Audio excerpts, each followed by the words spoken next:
Hi guys! Welcome dito sa Sadnico. Bali, nandito tayo ngayon para i-discuss ang basic terminologies once sumaba kayo sa mundo ng stock market. Kahit papaano, alam nyo dapat ang mga ito para mas madali nyo maintindihan ang mga nangyayari sa market. Walang way para mas matutunan natin ang isang bagay kung di natin naalamin ang mga basics.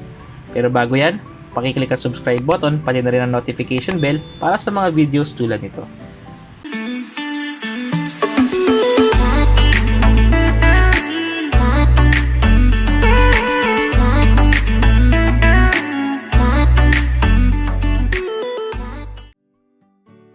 Discuss natin ang ilan sa mga common terms dito sa stock market. Una, ang lagi natin narinig na buy and sell. Siyempre, self-explanatory na ito. Kung gusto mong bumili, di buy. Kung gusto mong magbenta, di sell. Simple lang, di ba? Pero dyan pumapasok ang term na bid and ask price. Siyempre, gusto mong kumita na mas malaki at bumili sa mas mababang halaga.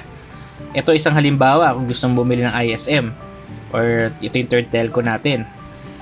May lalabas dito sa right hand side, bid price saka ask price. Kung nasa buy section ka, syempre dun ka bibili sa mas mababang halaga. So try mong magbid para sa presyong gusto mong pasukin. Pero kung atat ka namang pumisisyon, pwede mo rin patusin yung asking price ng mga sellers. Yung ask price naman, yan yung price ng mga seller. Usually higher yan.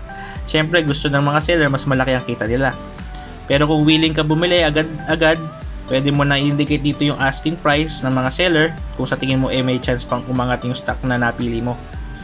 Pag ikaw naman ang nasa point of view ng seller, baliktad naman.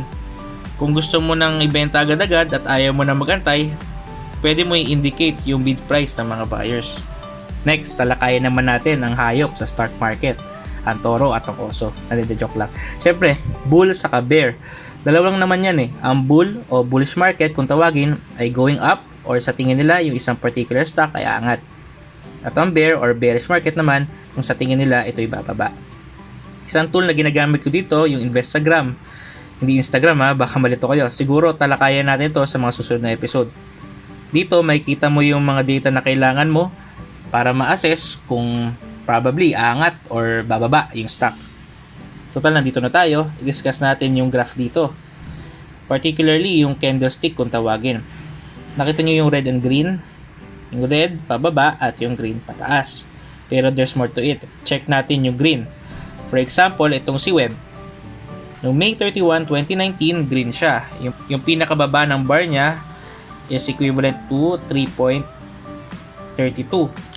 Ibig sabihin, nag-open yung stock niya sa 3.32. At yung pinakamataas naman ng bar niya, nag-close siya sa 3.35. Ano naman yung lines na ito o wick kung tawagin. Ando na nito sa baba, which is 3.30, ang pinakamababang successful bid sa araw na yon. At sa taas naman, which is 3.41, ang pinakamataas na naibenta sa araw na yon. Ganon din sa red candle. Ang difference lang, sa taas siya nag-open at sa baba siya nag-close. So tingnan natin yung June 3, which is next working day. Kung makikita nyo, tumalon yung stock pero nahila rin pababa. Nag-open siya sa 3.50 at nag-close siya sa 3.42. So sana naintindihan nyo yung mga basic terminology sa stock.